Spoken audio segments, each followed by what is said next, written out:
Joe McAtee, as he is with turfshowtimes.com, blogs the St. Louis Rams. I keep wanting to say the Los Angeles Rams because I grew up in Southern California. Well, they were the Rams out there for a long time. A big Rams fan, At least you're not calling them the Cleveland Rams. Yeah, that's true. Now, I wouldn't go back that far, for sure. From Lou the Toe Groza. Lots of football in the 5 o'clock hour as well. David Presley, Pisgah head football coach. We continue our From the Sidelines high school football preview. Augie Tamarillo on how different college coaches handle discipline. Seemed to be a little difference between Notre Dame and South Carolina, for examples. And, of course, Joe Miklick live from McCormick Field. So we got a busy show. One allows rap sheets and the other doesn't. Yeah, there you go. Right now, though, let's hit it with this great one. Football's back. Yes, it is. And right now, let's head to the Southeastern Sports Medicine Wise Lines, where many of our guests appear courtesy of Southeastern Sports Medicine.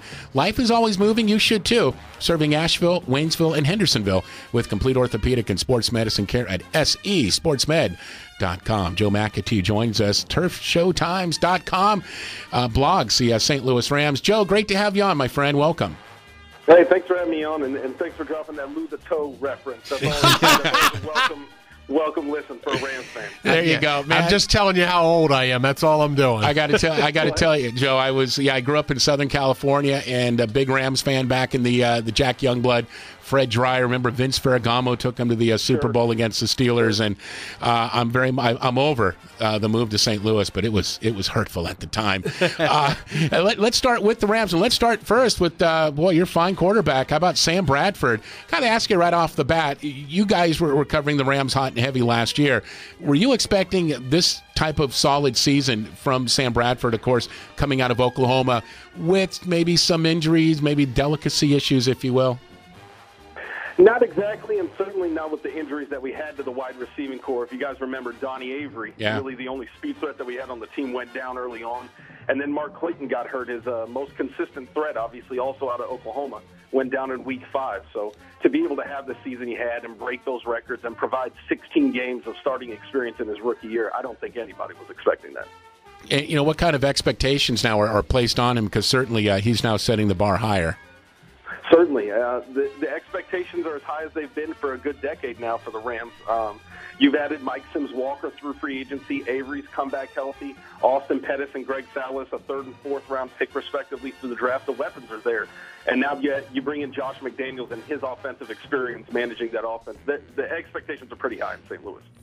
Speaking of Donnie Avery, obviously, out for the season early last year. A, is he back? And B, what kind of receivers? Who else will be helping out Sam Bradford with that offense? Yeah, he's back, but obviously because of the lockout rule, he's not been able to touch the field until what I guess it's expected to be tomorrow.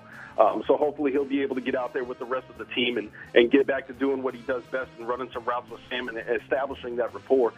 Mike Sims-Walker, as I mentioned, has been brought back. Brandon Gibson is somebody that a lot of Rams fans are high on. We plucked him away from the Eagles a couple of years ago, and he's really been developing under the radar. He's had arguably the best camp thus far. Another name I would mention is Marty Gilliard, who people might remember out of Cincinnati. He was kind of at the back end of the depth chart for the wide receivers last year, but he's really come on, and the coaching staff seems to be really high on what he's capable of doing this year. Joe McAtee, St. Louis Rams blogger. I keep wanting to say Los Angeles. Yeah, the website's a good one, turfshowtimes.com. Check it out. The Rams right now, part of our 4-wide NFL preview feature. And Joe, I wanted to ask you about the freshest St. Louis Ram. According to reports that the Rams have picked up Jurius Norwood, formerly of the Falcons. He always had the makings of a fine backup running back. I loved him coming out of Mississippi State, but he never really stayed healthy enough to make an impact with the Falcons. I'm looking at the depth chart. They've got him second right there behind Steven Jackson. Is he going to be expected to come in and be that backup role, or what's it look like there? Well, it depends. There's still a lot of talk that the Rams may be able to work something out with Cadillac Williams. That was one of the big topics earlier this morning. And the Rams have always said that they're still eager to find multiple people who can spell Steven Jackson. We've still got Keith Toston on, who was from Oklahoma State, came in and got a couple plays run to him last year, although Kenneth Darby out of Alabama, who's been with the team for a couple of years now, was still the number 2. There's a good chance that he can see a decent amount of time if nobody else is brought in, especially if he can stay healthy. The big question is going to be Steven Jackson's health. For a running back that's brought on as much wear and tear as he's had in his career, there's a good chance that Norwood may be relied upon more often than he was in Atlanta when you had Michael Turner and some other guys there. Joe McAtee joining us, blog St. Louis Rams at a great website, turfshowtimes.com with the Wise Guys. Our four-wide NFL preview continues with the Rams. And when we were talking about Sam Bradford last year and the year that he had, and we were marveling in the fact that very seldom does a rookie quarterback come in right out of college and have a year like Sam Bradford had. Can you talk about the offensive system that the Rams run and how he got comfortable with it so quickly? Sure. I think part of it was that the system was just really simplified. A lot of fans tended to see it as a dink and dunk, or that he was checking down a lot, but they were bringing a lot of those wide receivers into those intermediate roles, those kind of 8-yard digs, simple curls, a lot of routes running to the outside in that 5 to 10-yard range with Mark Clayton. And that really simplified it. I think it made the transition that much easier for him to come in and not have to stretch the field, not have to work a lot of quick slants, especially with somebody like Danny Amendola, who's as reliable as almost any wide receiver that you'll find in the NFL. And I can't believe I didn't mention him to this point. The fans are going to kill me because Amendola is a big fan favorite. But they really simplified the offense. That was something that Pat Shurmur, the offensive coordinator last year, was keen on.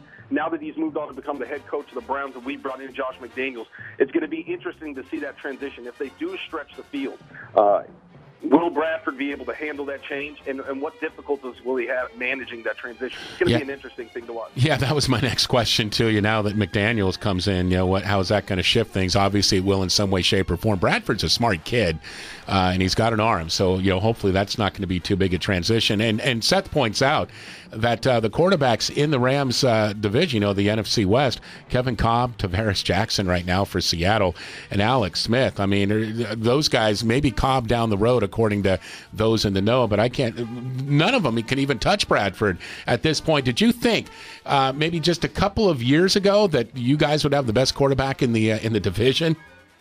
We did, but we thought it would be Mark Bolger, and of course he ended up retiring today. So things, that fork in the road, obviously. We took the path less traveled, but things have ended up working out. It's going to be interesting to see. There's a lot of question marks and not a lot of answers for such a young team that's got so many new people in place. We are joined on the Southeastern Sports Medicine Wise Lines by Joe McAtee, blogger on the St. Louis Rams, and our four-wide feature with the Wise Guys. Let me ask you this, too, before we let you go, Joe. We've talked a lot of offense, and we've kind of just touched on the defense. Guys like Chris Long really coming along. How are the Rams looking defensively to you? They're looking pretty strong. There's some big free agent names that they brought in that are going to have to be reliable pieces. Obviously, Quentin Michael, the safety who had been playing with Philadelphia for so many years. Now he comes in and almost a de facto replacement for O.J. Atogwe, who went to Washington. We brought in Zach Dials, the outside linebacker from the Texans, and we've added a couple pieces on the line. Obviously, Justin Bannon, who comes over from Denver, a kind of hybrid 3-4-4-3 guy that we can plug in different spots. Daniel Muir from the Indianapolis Colts. But the big piece is going to be Robert Quinn, the defensive end who sat last year out. I'm sure you guys are well aware as a Tar Heel. He's going to have to be a big piece because the Rams don't really have another pure edge rusher, the kind of defensive end that you see in great 4-3 schemes. Guys like Quinn, guys like Quentin Coples, who's still there in North Carolina. We don't have a guy like that. Long's kind of a hybrid between the strength run-contained defensive end and a pass rush guy, and he's been incredibly competent. But to add somebody who can really get after the quarterback on passing downs can really help this defense take the next step, and Quinn could be that guy.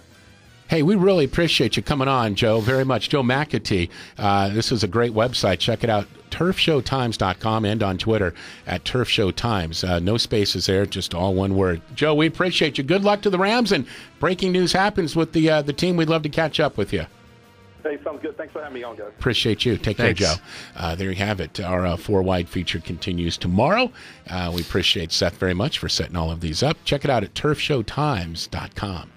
And the Lou the Toe Groza, actually, he played for the Cleveland Browns, I think. Well, I think he started when they were the Cleveland Rams. The Rams. Okay, yeah, okay, back in the day, great one, for sure. So I was right on target. Yes, you were. Okay. No, you were correct. How about that? Hey, Lou the Toe was a great kicker, and he was a lineman, too. That's back when they didn't have soccer-style kickers. You kicked like normal. Like straight on. Yeah, yes. The award for best collegiate kicker, the Groza Award. Yeah. That's right. Well, Lou the Toe. They should just call it the Toe Award. He was the Toe. Well, then it'd be named after the river up in Yancey County. And details, McClement. Don't clog things up.